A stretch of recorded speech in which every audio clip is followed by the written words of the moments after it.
The chamber was built to inspire fear. Polished obsidian walls stretched upward into a ceiling webbed with veins of cold light, humming with alien energy. Rows of creatures filled the gallery, tall, thin figures with iridescent skin, ridges along their brows, and eyes that burned like chips of molten metal. The air tasted metallic, sharp as blood on the tongue, and the silence carried a weight more suffocating than chains. At the chamber's center stood a platform, circular and gleaming, its surface laced with embedded restraints that shimmered faintly blue. Upon it lay the girl, human, frail-looking compared to the towering guards around her, wrists bound, ankles clamped, head tilted slightly toward the ceiling as if searching for some constellation she knew was not there. Her chest rose and fell in shallow, deliberate breaths, and though her skin was marked with bruises and dried blood, her lips curved upward in a smile that should not have belonged in this place. The alien king, enthroned at the far end, leaned forward with thin-lipped disdain. His crown was little more than a jagged circlet of bone and steel fused into his brow, but his presence carried the authority of a predator confident of dominance. His voice, deep and resonant, vibrated the walls. "So this is the human who dared defy my fleet? This is the creature your kind sent as messenger." The girl's eyes flicked to him, calm, strangely amused. "Messenger's one word for it. Volunteer is another." She coughed softly, then added, "You have a lovely place. Very homey. Missing a few plants, though. Ever heard of ferns?" The gallery murmured, a ripple of confusion moving through the ranks. The king's jaw tightened. He gestured, and the torturer stepped forward. A massive alien with 6 arms, each tipped with delicate instruments that glimmered under the chamber's sterile light. Hooks, needles, conduits, tools designed not only to wound, but to study. The torturer's voice, rasped like stone, dragged across iron. "Human, your species has resisted assimilation. You will give us codes, bases, your defenses. Or you will scream until silence consumes you." The girl tilted her head, her hair, matted with sweat and dust, falling into her eyes. "Funny thing about humans," she said, her voice steady despite the restraint pressing into her ribs. "We tend to get chatty at dinner parties. But torture? That's just boring." The instruments descended. A probe pressed against her ribs, sending currents racing through her nervous system. Her body arched, tendons straining, and a gasp broke from her lips. Yet when her eyes snapped open again, the smile had returned, faint but unmistakable. "Ah," she whispered hoarsely. "Now it feels like rush hour traffic. You've nailed the vibe." The gallery laughed cruelly. The king watched, lips curling upward. But beneath the laughter lingered something else, a hesitation, a faint unease. The human should have broken already. Another device plunged into her temple, flooding her mind with invasive pulses. Memories flickered on the holographic screen above her platform. Childhood images of green fields, laughter, rain against windows. The aliens leaned forward, eager to harvest secrets.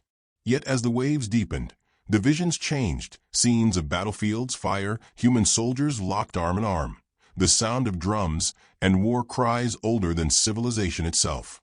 The girl's voice cut through, trembling but unyielding. "Careful. Go too deep, you'll meet my grandmother. She doesn't take kindly to strangers." The torturer recoiled slightly, unsettled. The probe withdrew, dripping with her blood. The king barked, "Continue." Hours seemed to pass in minutes. Her body bore the marks of precision cruelty, burns along her arms, fractures in her ribs, cuts stitched not to heal, but to prolong. Yet every time they paused, waiting for her to collapse into despair, she opened her eyes, looked straight at them, and offered some fragment of humor. "Is this the part where you offer me a drink?" she asked once, lips cracked and dry. When seared with a plasma brand, she hissed, then muttered, "Now that's what I call a tan line." And when her heart rate spiked dangerously high, monitors screaming, she croaked, "Don't worry. Happens every time I watch baseball." The gallery grew quieter with each remark. What began as amusement shifted into unease, then into a silence heavy enough to press against the chest. Even the guards, disciplined and unyielding, exchanged glances. Finally, her body could endure no more. A final surge of current snapped through her, and she convulsed violently, eyes rolling back, chest seizing. The restraints bit into her wrists as her heart monitors shrieked and then flatlined into a long, merciless tone. Her head lolled to the side, lips frozen in that same faint curve of a smile. The king rose triumphant. So ends the myth of human defiance. Weak flesh, weak spirit, nothing more.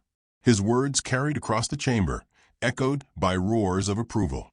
Aliens stamped their limbs, voices swelling in grim satisfaction. Yet not all joined the chorus. In the shadows stood General Vanar, one of the few commanders who had faced human forces directly. His scarred mandibles clicked nervously, his throat emitting a low hum. He leaned toward an aide. She should not have smiled. Not at the end. Humans die many ways, but they do not die amused. Something is wrong. The aide dismissed him. She is gone. Let the king revel. Technicians approached, preparing to dispose of the body. Yet as they released the restraints, a soft alarm chimed.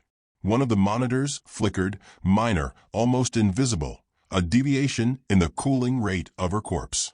The technician frowned, tapped the device, and recalibrated. Still, the body temperature held steady, resisting the drop into true death. Another anomaly followed. Faint electrical activity in neural clusters long after cessation. The technician whispered, "Impossible." General Vanar's eyes narrowed. He leaned forward, observing. The faint smile remained on her lips, mocking the silence, taunting the certainty of the chamber. It was as if she knew something they did not, even beyond death's veil. The king waved it off. Faulty instruments. Dispose of the carcass.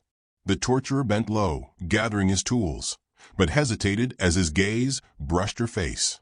For a moment, no more than a heartbeat, he thought he saw her eyes flicker beneath the lids, like the twitch of a dreamer between worlds.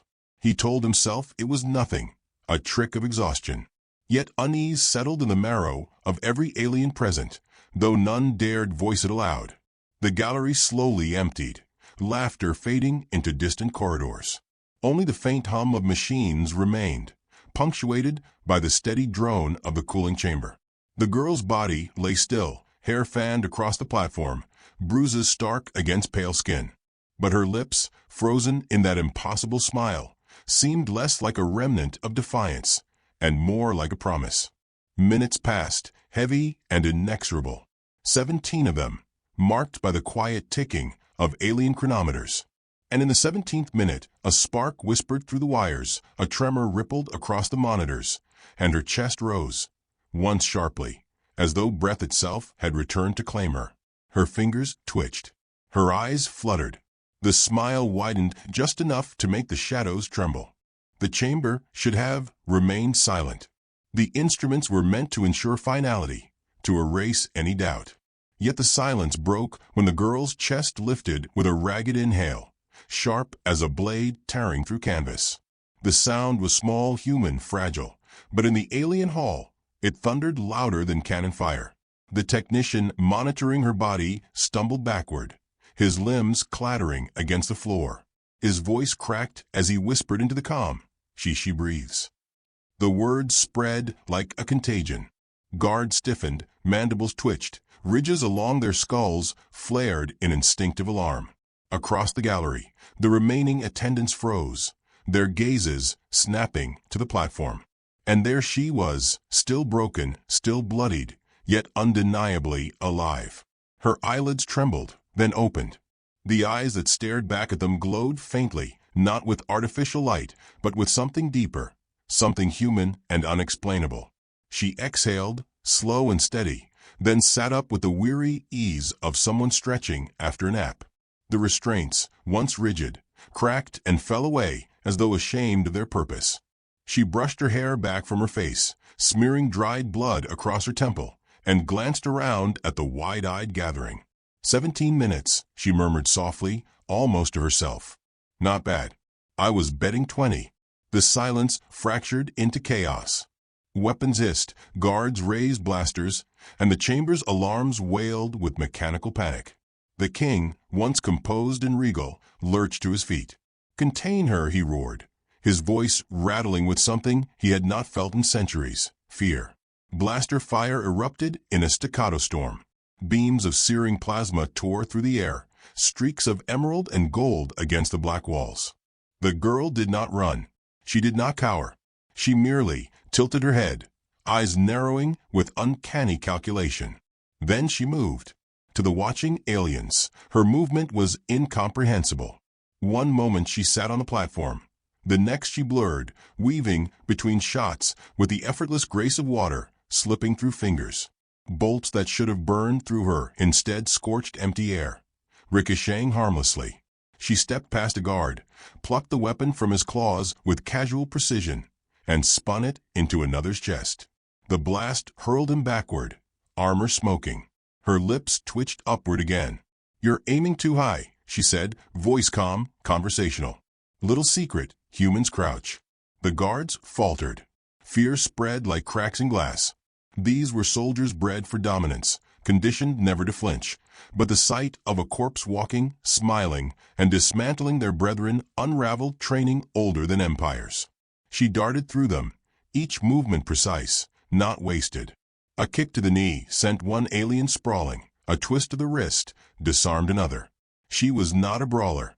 She was a tactician, her every strike a lesson in efficiency. The chamber that had been a theater for her suffering became her stage, and her audience trembled at the performance. The king slammed his claws against the throne's armrest, snarling. Impossible. She was dead. General Vaynar, still lingering near the shadows, whispered, "I warned you. Humans don't die properly." One soldier managed to corner her, raising a double-barreled staff charged with lethal voltage. She regarded it with a raised brow, then sidestepped as it came crashing down. The staff buried itself into the platform, sparks leaping in violent arcs. She leaned in close to the soldier, her breath hot against his ear. "Nice toy. Shame you don't know how to use it." With a swift motion, she wrenched the staff free and drove its charge into his chest. The scream that followed silenced the gallery more effectively than any order. Between skirmishes, she hummed softly. The tune was old, simple, distinctly human. A lullaby, maybe, or the opening bars of some forgotten Earth song. The absurdity of it made the aliens' spines crawl. How could something so gentle thread its way through carnage? The king's advisors chattered frantically, their voices high-pitched with panic. Extermination protocol. Burn the chamber. Burn her. "No," the king snapped, though his voice trembled. His pride warred with his terror. "I will not have my hall reduced to ash by one fragile creature." The girl looked up at him then, eyes locking with his across the smoke and ruin. For a heartbeat, time seemed to still. She raised her blood-stained fingers, gave a polite little wave, and said, "Hi. You must be the one in charge. I've got some notes." The words hit harder than the plasma fire. The king recoiled, his crown glinting under the cold lights.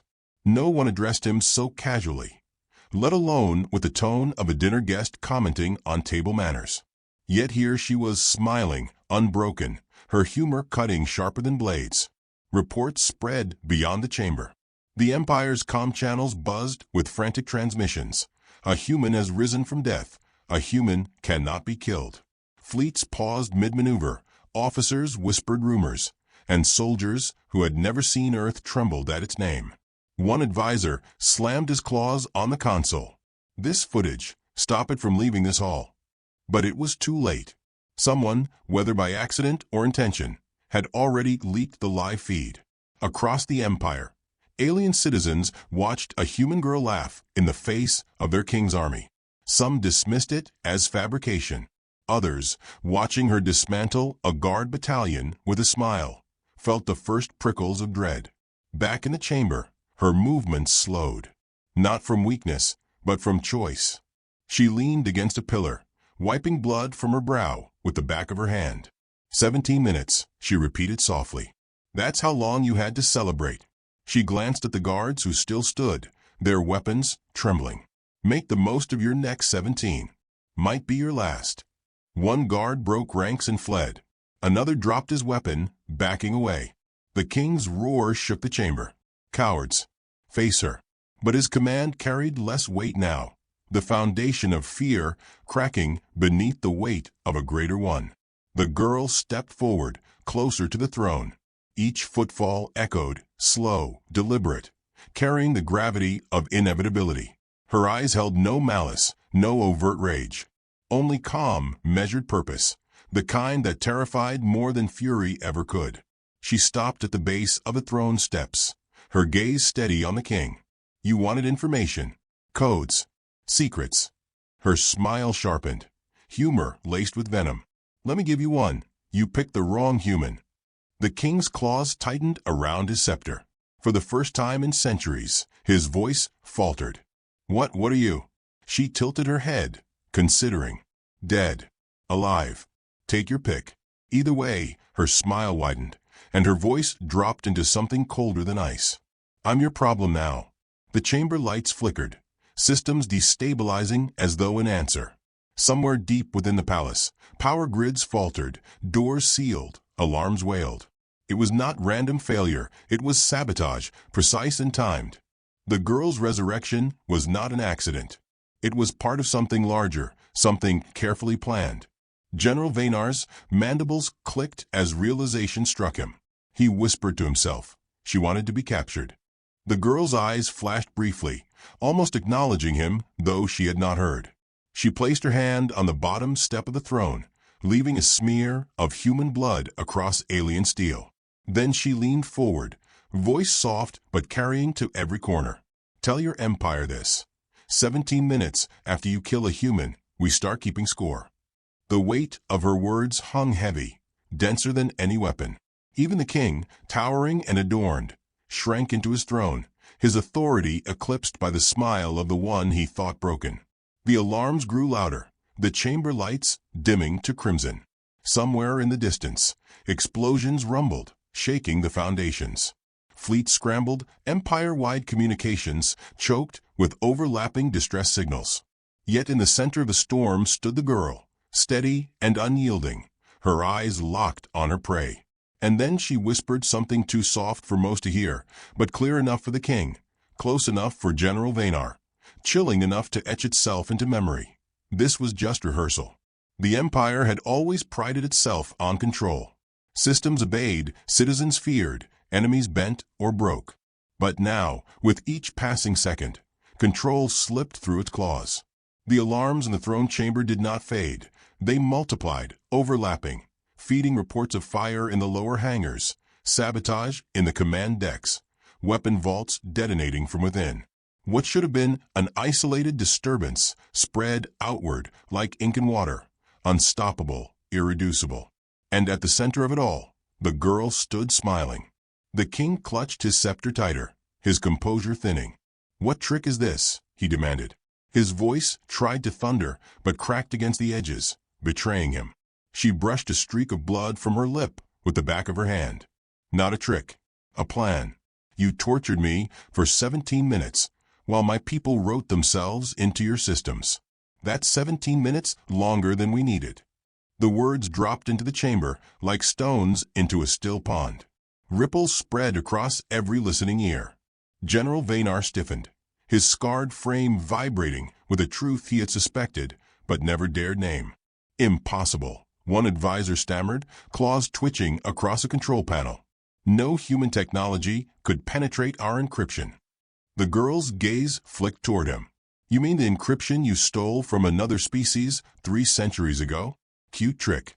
Shame we cracked it while you were still bragging about it. She straightened, voice calm but threaded with quiet authority. We don't invent weapons to brag. We invent them to win.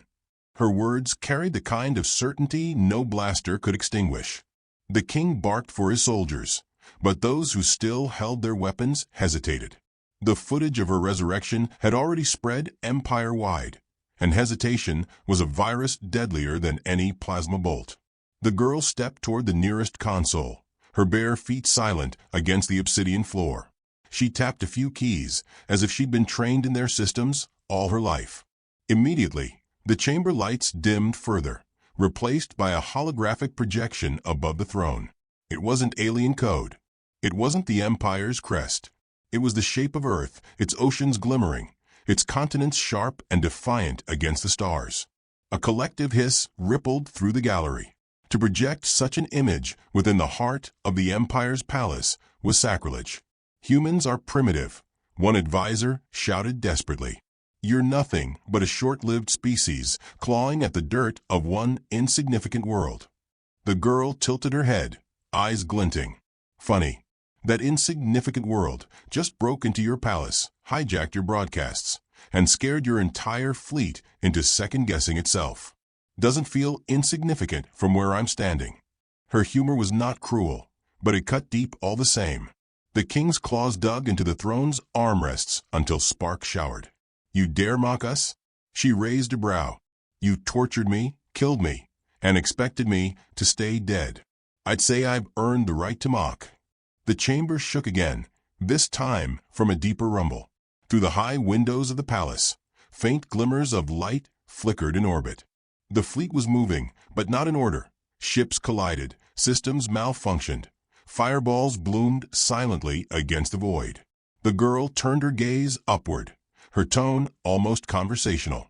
That'll be the power relays we slipped into your docking stations. Took us about 6 months to plant them. We figured you'd never notice. Turns out we were right. For a moment, the aliens simply stared.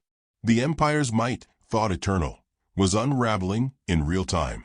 All because of a species they had dismissed as weak, laughable, beneath contempt.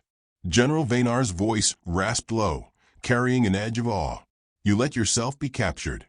The girl's eyes met his. She didn't answer directly, but her smile was enough. The king snarled, rising from his throne. His towering figure loomed, ridged crown scraping the low arc of the ceiling light. This ends now. His scepter pulsed with raw energy, a weapon capable of incinerating armies. He leveled it at her, fury and fear warring in his molten gaze. She didn't flinch. Instead, she folded her arms, bloodied and bruised but steady. Go ahead. Kill me again. I'll be back in 17 minutes. Maybe less this time. The gallery fell utterly silent.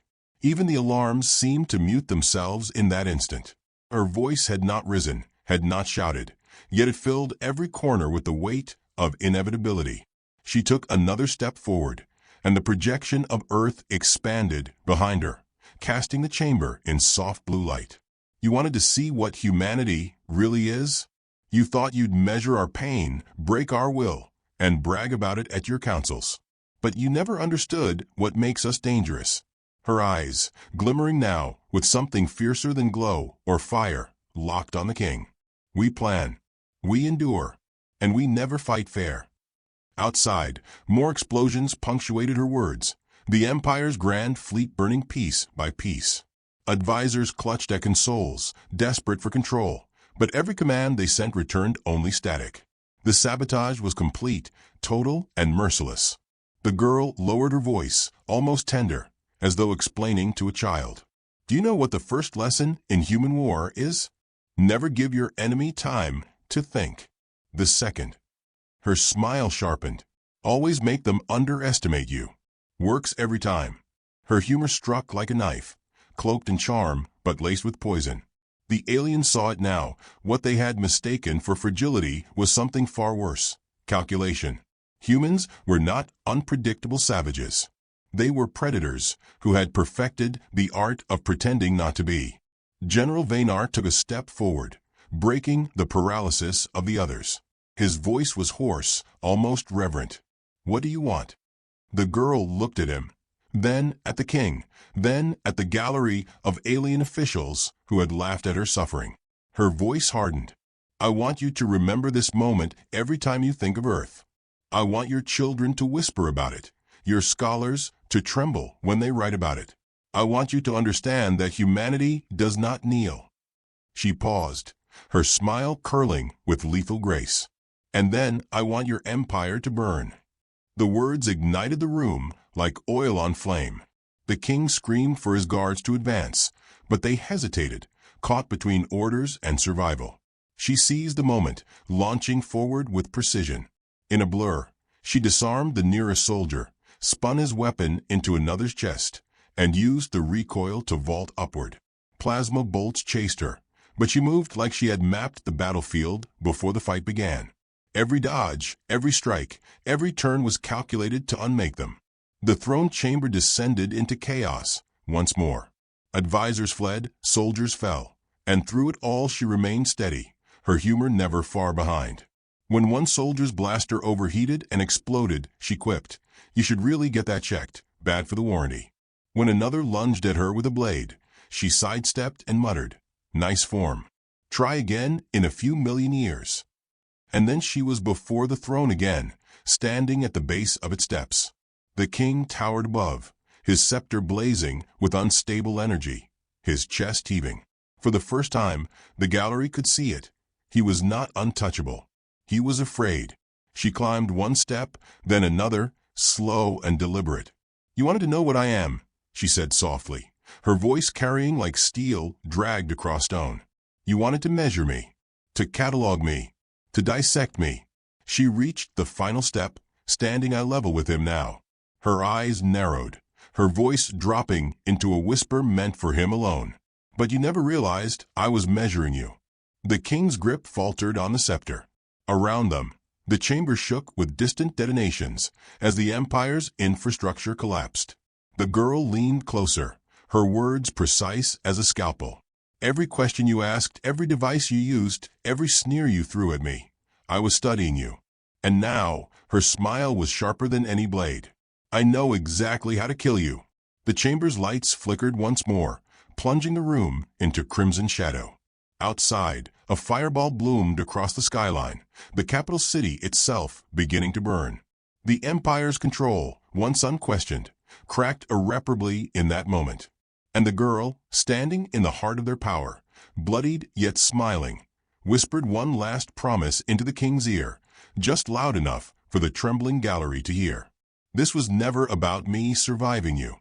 It was about you surviving me." The throne chamber shook as if the empire itself were groaning under the weight of collapse. Dust drifted from the high arches, and the once gleaming obsidian walls trembled with each explosion rippling through the capital. Outside, the night sky burned. Warships spiraled into the atmosphere like meteors, fragments raining down in streaks of fire that lit the horizon. The empire's grandeur, once thought eternal, cracked apart with every heartbeat. At the center of it all stood the girl.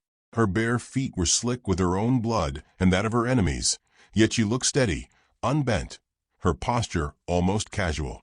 The throne loomed above, and the king stood upon it like a cornered beast, his scepter glowing with unstable energy, his ridged crown shimmering with sweat.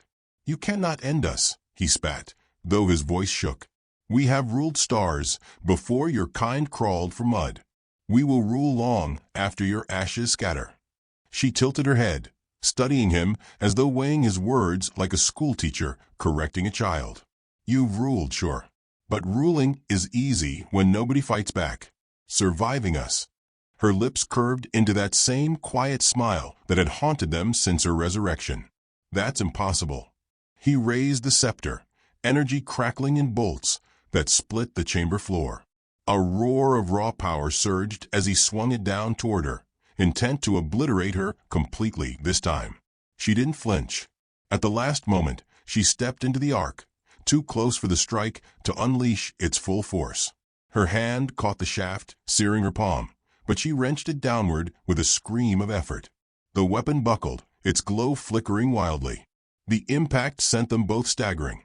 His size and strength dwarfed hers, but she moved with precision, slipping past brute force to strike where it hurt. Her elbow slammed into the ridges of his throat. Her knee cracked against the joint of his leg. He bellowed, swinging wildly, but she was already behind him, yanking the scepter free. The chamber lit with arcs of unstable fire as she held it aloft, its power now trembling in her grip. He spun toward her, fury blazing. "You dare touch what belongs only to kings." She leveled the weapon at him, her hands shaking from the force barely contained within. "Funny. Back on Earth we have this saying, 'Heavy is the head that wears the crown.' You look like your head could use a break." She swung the scepter. A torrent of energy burst outward, a concussive wave that hurled him backward into the throne. The obsidian cracked under the impact, shards raining down as he crumpled against the seat meant for rulers. Smoke rose from his armor, his breath ragged. But he wasn't finished. With a guttural snarl, he pushed himself upright, his body scorched, but his eyes burning brighter. He lunged, claws raking across her shoulder, tearing flesh. Pain lanced through her, hot and sharp, yet her grin only widened. Blood streamed freely, but she leaned close, whispering into the space between them. "That all you've got? My little brother hit harder than that when I stole his fries." The absurdity unsettled him more than the wound weakened her. His strikes grew erratic, desperate, fueled less by power than by the dawning realization that fear was creeping into his bones. She met each blow with counters, each lunge with precision. Her body bore punishment, but her will never faltered. Every strike she endured seemed only to sharpen her. The chamber doors burst open, more soldiers flooding in, their weapons raised. For a moment, the tide threatened to overwhelm her. Then the lights overhead flickered, and new sounds filled the hall. Footsteps, heavy and deliberate. Figures emerged from the smoke, humans, armored, armed, eyes blazing with the same fire as the girls. The Empire's greatest secret, hidden until now, unveiled itself. The girl didn't turn, didn't need to. She simply smirked. "Took you long enough." Her reinforcements spread out with military precision, their rifles and blades cutting through the alien ranks. Blaster fire turned the gallery into chaos. The advisors shrieked, fleeing into hidden corridors, only to be met by more humans already waiting. The Empire's last sanctuary had become its trap. The king's gaze darted around in disbelief. How are they here?" The girl pressed her hand against the wound on her shoulder, blood soaking her palm. Her eyes locked on him, steady. "Because you opened the door. You dragged me here, thinking I was prey. But I was the bait." The realization struck the chamber like thunder. The Empire had not captured her. They had been lured. Humanity had set the trap, every step calculated, every outcome foreseen. Her death, her resurrection, her defiance. All pieces in a game the aliens hadn't realized they were playing until it was too late. The king roared, lunging once more, but now desperation outweighed strength. She caught his wrist, twisting until bone cracked. His scream echoed across the chamber. With one final surge of effort, she forced him back into the throne, the scepter pressed to his chest. Energy flared, wild and uncontrollable, as though it knew the end had come. He spat, voice breaking. "If you kill me, you become me." Her smile faltered, just for an instant, replaced by something colder, more human. "No. If I kill you, I become free." She slammed the scepter down. The explosion ripped through the chamber, blinding light flooding every corner. When it cleared, the throne was nothing but rubble, and the king's body lay motionless beneath it, crown shattered into shards. His reign, his empire, ended not with triumph, but with the echo of human laughter. Silence followed, heavy and stunned. Then the girl staggered, breath ragged, her body trembling with exhaustion. Her soldiers gathered near, their eyes on her not as a weapon, but as something more. She had done what none thought possible, toppled the heart of an empire with nothing but will and wit. She raised her head, staring into the nearest broadcast console. The feed was still live, still carrying her image to every corner of alien space. She wiped blood from her mouth with the back of her hand and spoke, her voice hoarse yet steady. "You wanted to see humanity broken. Instead, you showed the galaxy what we are." She leaned closer, eyes blazing. "We don't start wars, but we finish them." Across the stars, alien citizens watched. Some wept, some cursed, some simply stared in silence, as the myth of invincible empire shattered before their eyes.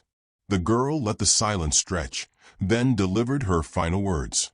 17 minutes after you killed me, I stood up. Now, 17 minutes after your king fell, so does your empire. Count carefully, because humanity always keeps score." The feed cut to static. Around her, the chamber burned, walls cracked and ceilings collapsing. Her soldiers urged her toward the exit, but she lingered for a moment, gazing at the ruin. There was no triumph in her eyes, only a weary satisfaction and the ghost of a smile. She whispered softly, almost to herself, "Grandma was right. Never let the bullies think they've won." The ceiling groaned, dust raining down. She turned at last, limping toward the doors where her people waited. Each step echoed with finality, each breath proof that survival was not enough. It had to mean something. Behind her, the empire crumbled, its echoes fading into history. And as the smoke swallowed the chamber, one truth lingered sharper than all the rest. Humanity was not to be underestimated. Not ever again.